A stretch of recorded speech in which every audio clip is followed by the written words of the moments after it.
The main marine beeline, and although not quite as catastrophic as we're looking at behind me, this has been probably the most poorly rolled out thing in West Vancouver's history.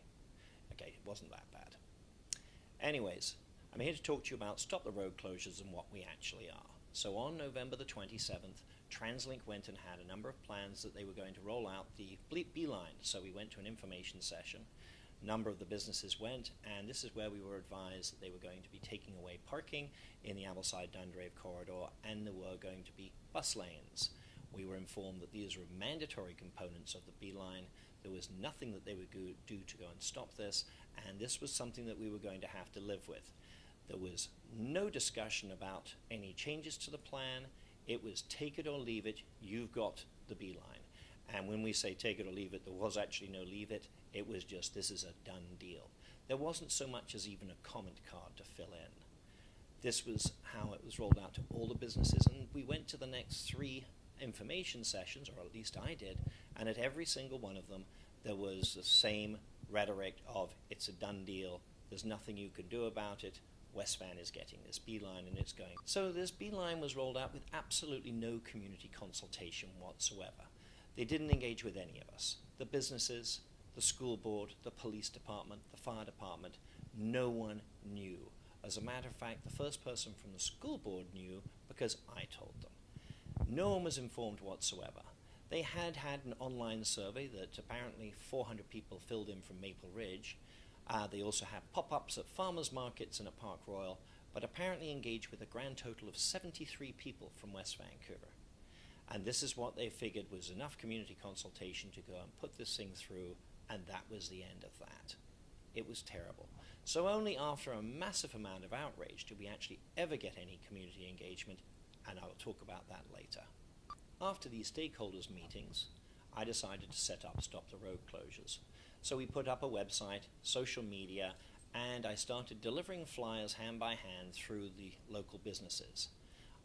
Early in December, we ended up holding a protest rally on Marine Drive with 190 people attending, and at that rally, a lot of people got very upset. We made the newspapers, and it was on television, and people started joining in. And our mailing list grew and grew and grew, and people got more and more upset about this. What eventually ended up happening, of course, was Christmas. So we all went and figured things were fine. Christmas came around and we were quiet. Our mayor and council then met with TransLink on January the 7th. And they then came out, and instead of going and saying, oh, we weren't going to have the bus lanes, we weren't going to go and have parking lots, there was a big sales pitch from TransLink. And that's all it was. A presentation of this is what you're going to get. And we didn't want it. Then there was the Owen Park School terminus, where we discovered they were going to have a layover for the buses directly in front of Owen Park School. This made the parents and students extremely upset. We ended up holding a town hall meeting with Ambleside-Dunderave Ratepayers Association with 190 people showing up. 93% were opposed. There was also a town hall meeting that we had over 600 people attending, and again the high 90 percentile were against. Our basic email goes out to over 1,000 people. On social media we have a huge following, with one video clip alone having over 15,000 views at this time. On Twitter it's something like 160,000 tweets. Our YouTube channel has someone watching a video pretty well all the time at this stage. The numbers aren't crazy high, but someone's watching one of our videos at any given time. Over the past 14 weeks, I have personally had contact, one way or another, with 7,000 people. And even including all the pro-beeline people at the last council meeting, the number of people in favor it would be less than 500 out of 7,000. So a very small number. These were vocal people who had come from all over the place. In West Vancouver, everyone I seem to speak to is against the beeline coming past Park Royal. We then had another protest where we marched along Marine Drive. That had over 350 people that went into it. Unfortunately, it was quite long, and we did have seniors who I'm quite sure have never protested before, and they went and left and went to go home. So we had high numbers, lower numbers by the time we got to the end of it. But we have now become the largest and most visible political force in West Vancouver, I think there has ever been seen. Ambleside and Dunderave are seaside villages designed with small road lanes where pedestrian traffic is encouraged by design.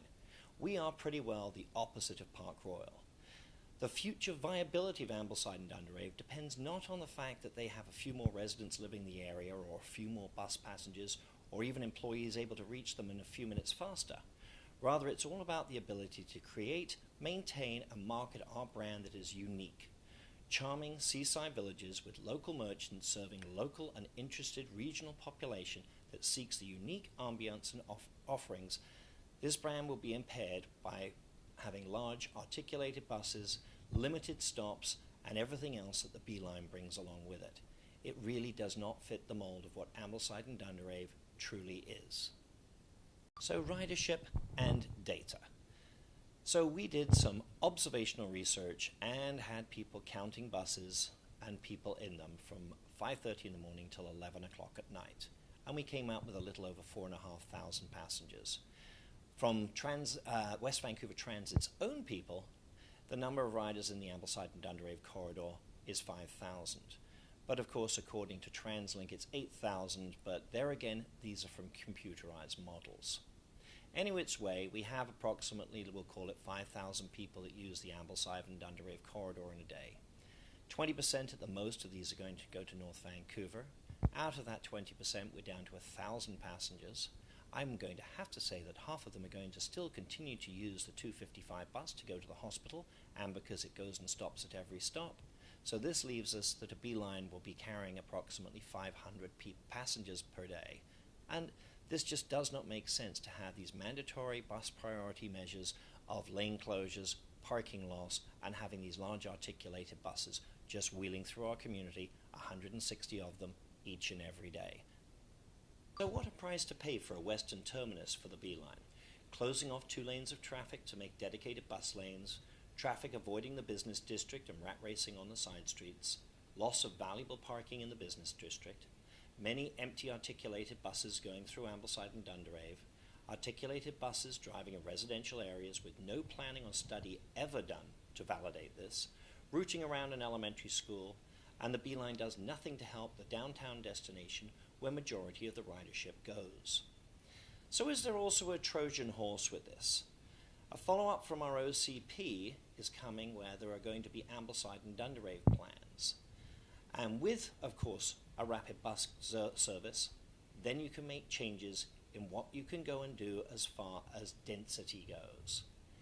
So I'm quite sure that for 500 people, this B-Line is not what is on the majority of people's eyes, but it is upzoning and going and removing the buildings and putting in larger and larger buildings in the Ambleside and Dunderave corridor.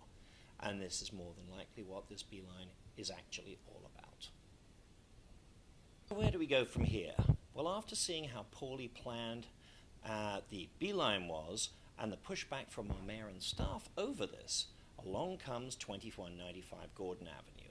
And that is going to be cutting off their community engagement on March the 15th. And this, with all of what's been going on with B-Line, has slipped completely under the radar. This is a site that has a massive value to the local community, and yet it's going to be used for reduced rent apartments. And when we say reduced rent, these rents are going to be huge. The 3-bedroom unit's going to be $3,500 a month.